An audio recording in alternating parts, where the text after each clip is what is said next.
বাবা একারই দেখো দাদা কিনো। হ্যাঁ গরম খুব পড়েছে।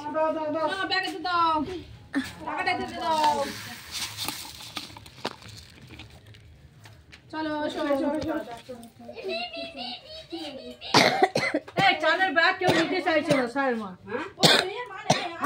করতে খাওয়াগুলো আমার এই কোলে